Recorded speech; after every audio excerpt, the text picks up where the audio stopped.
Assalamualaikum warahmatullahi wabarakatuh. Halo semuanya, perkenalkan saya Kahfi Putri Syafati Nufus, mahasiswi Universitas Negeri Jakarta dengan NIM 1102621066. Pada kesempatan kali ini, saya akan menayangkan video pembelajaran yang berisikan penjelasan materi mengenai penerapan teknik classical conditioning pada anak tunadaksa guna memenuhi tugas UTS pada mata kuliah modifikasi perilaku bagi anak berkebutuhan khusus. Mari kita mulai dengan perilaku. Tahukah kalian bahwa perilaku itu terbagi menjadi dua, yaitu perilaku adaptif dan perilaku maladaptif. Perilaku adaptif merupakan perilaku yang berkembang sesuai dengan tuntutan atau harapan yang ada di lingkungan terhadap individu. Sedangkan perilaku maladaptif adalah perilaku tidak diinginkan yang dapat mengganggu fungsi adaptif individu dalam kehidupan sehari-harinya. Sehubungan dengan materi yang saya angkat pada video kali ini, maka kita akan berfokus pada perilaku maladaptif anak berkebutuhan khusus untuk mengetahui bagaimana menerapkan modifikasi perilaku dengan teknik classical conditioning ini khususnya pada anak tunadaksa.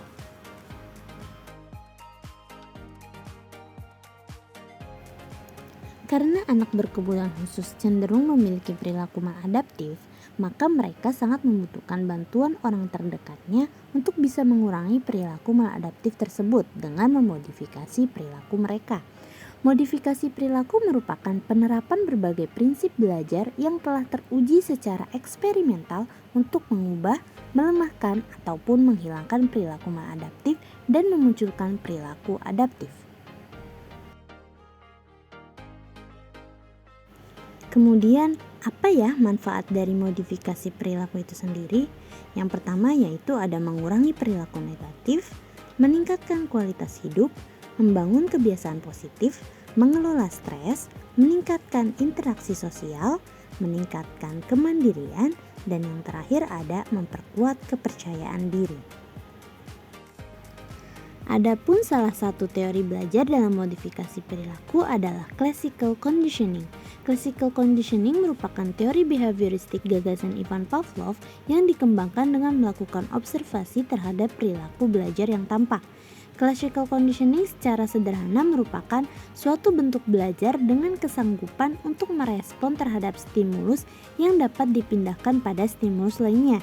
Classical conditioning timbul ketika adanya stimulus netral yang mampu menimbulkan respons yang nyata atau terlihat dengan sendirinya. Teknik classical conditioning efektif untuk memodifikasi perilaku karena pada teknik ini belajar dilakukan dengan adanya latihan yang dilakukan terus-menerus dan mengutamakan belajar yang terjadi secara otomatis. Eksperimen seperti apa ya yang dilakukan Ivan Pavlov sehingga menghasilkan teknik classical conditioning untuk membantu memodifikasi perilaku maladaptif pada seseorang? Oh iya, pada saat itu eksperimen yang Ivan Pavlov lakukan yaitu eksperimen bersama anjing, makanan anjing, serta lonceng atau bel. Berikut gambaran hasil eksperimen yang dilakukan Ivan Pavlov terhadap anjingnya. Gambar pertama, di mana anjing bila diberikan sebuah makanan, maka secara otonom anjing akan mengeluarkan air liur. Gambar kedua, jika anjing dibunyikan sebuah bel atau lonceng, maka ia tidak merespon atau mengeluarkan air liur. Gambar ketiga, dalam eksperimen ini anjing diberikan sebuah makanan setelah diberikan bunyi bel atau lonceng terlebih dahulu, sehingga anjing akan mengeluarkan air liur akibat pemberian makanan tersebut.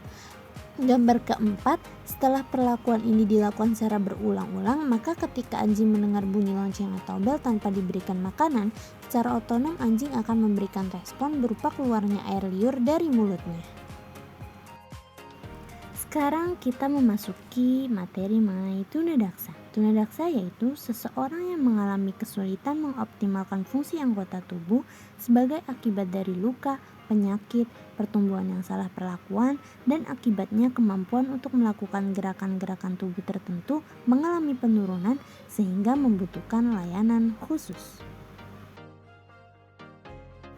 Kemudian, perilaku maladaptif apa saja ya yang ada pada anak tunadaksa? Yang pertama yaitu ada kecemasan, penerikan sosial, ketergantungan berlebihan, frustasi dan mudah marah, dan yang terakhir ada gangguan tidur. Anak tunadaksa mungkin mengalami kecemasan terkait aktivitas sehari-hari, terutama saat harus berinteraksi dengan orang lain atau menghadapi tantangan fisik. Berikut merupakan penerapan teknik classical conditioning pada anak tunadaksa yang memiliki masalah kecemasan di dalam kelas. Pertama yaitu guru bekerja sama dengan siswa untuk mengidentifikasi situasi atau lingkungan kelas yang menjadi stimulus netral, misalnya suara bel sekolah atau cahaya kelas.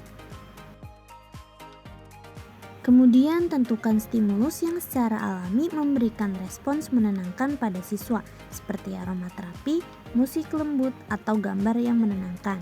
Setelah itu, saat anak berada dalam situasi yang menjadi stimulus netral, guru memperkenalkan stimulus yang menenangkan, misalnya putarkan musik lembut setiap kali anak masuk kelas atau saat bel berbunyi. Kemudian ulangi asosiasi antara stimulus netral, misalnya suasana kelas atau suara bel, dengan stimulus menenangkan secara konsisten. Misalnya putarkan musik lembut setiap kali kelas dimulai. Setelah itu, pantau respon siswa terhadap asosiasi yang dibuat. Perhatikan apakah siswa terlihat lebih tenang dan nyaman dalam situasi yang biasanya menimbulkan kecemasan. Jika asosiasi belum efektif, guru dapat mencoba penyesuaian dengan mengubah stimulus menenangkan yang digunakan atau intensitasnya. Lakukan evaluasi rutin untuk memantau kemajuan siswa dalam mengatasi kecemasan di dalam kelas dan mengasosiasikan kelas dengan pengalaman yang menyenangkan. Sekian video pembelajaran mengenai penerapan teknik classical conditioning pada anak tunadaksa. Kurang lebihnya mohon dimaafkan. Terima kasih. Billahi taufiq wal hidayah. Wassalamualaikum warahmatullahi wabarakatuh.